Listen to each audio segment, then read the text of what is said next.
বান পৰিস্থিতি এতিয়াও সংকটজনক। প্ৰধানমন্ত্ৰী নৰেন্দ্ৰ মোদীয়ে মুখ্যমন্ত্ৰী হিমন্ত বিশ্ব শৰ্মাৰ পৰা ফোনযোগে বুজ লৈ অসমৰ পৰিস্থিতিৰ আৰু কেন্দ্ৰৰ সমৰ্থনৰ আশ্বাস প্ৰদান কৰে। নমস্কাৰ, অসম নিউজ এক্সপ্ৰেছলৈ আপোনালোকক স্বাগতম জনাইছোঁ। আপোনালোকৰ মাজলৈ লৈ আহিছোঁ অসম তথা উত্তৰ-পূবৰ বানৰ সাম্প্ৰতিক পৰিস্থিতি সন্দৰ্ভত।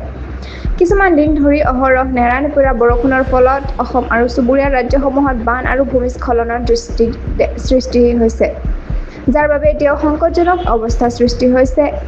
এপৰ্যন্ত এই দুৰ্যোগত 11জন লোকৰ মৃত্যুৰ খবৰ পোৱা গৈছে আৰু 2 জন নিৰুদ্দেশ হৈ আছে।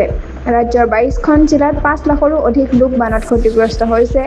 বিশেষকৈ কাছাৰ, হোজাই, লখিমপুৰ, নগাঁও, শ্ৰীভূমি আৰু ডিব্ৰুগড় আদি জিলাসমূহত ব্যাপক ক্ষতি সাধন হৈছে। মঙলবাৰে মুখ্যমন্ত্ৰী হিমন্ত বিশ্ব শৰ্মাৰ পৰা ফোনযোগে অসমৰ বান পৰিস্থিতিৰ বুজ ল'লে প্ৰধানমন্ত্ৰী নৰেন্দ্ৰ মোদীয়ে। তেওঁ কেন্দ্ৰীয় চৰকাৰৰ পৰা পূৰ্ণ সমৰ্থন আগবঢ়োৱাৰ আশ্বাস দিছে বুলি মুখ্যমন্ত্ৰীগৰাকীয়ে সামাজিক মাধ্যমত উল্লেখ কৰিছে। আঞ্চলিক বতৰ বিজ্ঞান কেন্দ্ৰ গুৱাহাটী কিছুমান জিলাত অৰেঞ্জ এলাৰ্ট আৰু 11খন জিলাত য়েলো এলাৰ্ট জাৰি কৰিছে। ধুমুহা, বজ্ৰপাত আৰু ঘণ্টাত 30ৰ পৰা 40 কিলোমিটাৰ বেগৰ বতাহৰ সম্ভাৱনাৰ বাবে সতৰ্কতা অব্যাহত আছে।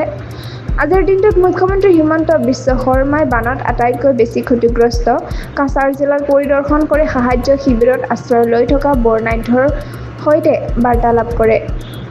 বৰ্তমান প্ৰধানমন্ত্ৰী মোদীয়ে ছিকিমৰ মুখ্যমন্ত্ৰী প্ৰেম সিং তামাং আৰু মণিপুৰৰ ৰাজ্যপাল অজয় ভাল্লাৰ সৈতে এই বিষয়ত কথা পাতি কেন্দ্ৰৰ পৰা সহায় আশ্বাস আগবঢ়াইছে।